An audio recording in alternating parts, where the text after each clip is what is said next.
Hi everyone, my name is Spirit Bear, and I am a member of the Carrier-Sakani Tribal Council. I am a barrister, which means when I see something wrong, I have to learn about it and try to help.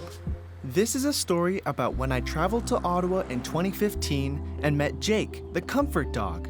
Jake invited me to plant a heart garden at the closing ceremonies of the Truth and Reconciliation Commission in honor of the First Nations, Inuit, and Metis children forced to go to residential schools.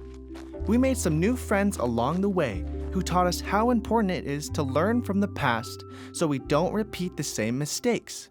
Spirit Bear, for over 100 years, the Government of Canada took First Nations, Metis, and Inuit children from their families and put them in residential schools run by churches. The government wanted to change Indigenous peoples into people who were like them.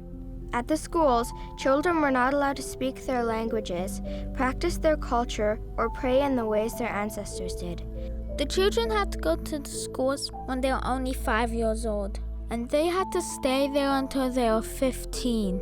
And many children only get to see their families during the summer, if they are lucky. The government knew residential schools were bad for a long time, but didn't close the last one until 1996.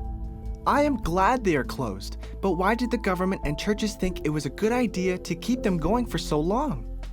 That is what the TRC wants to find out.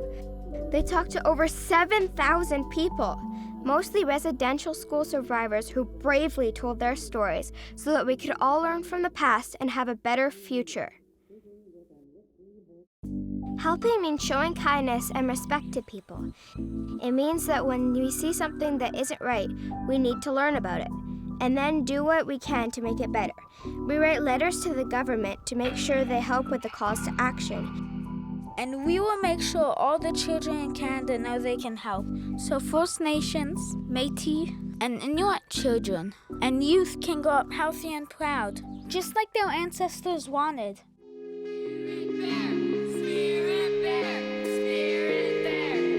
So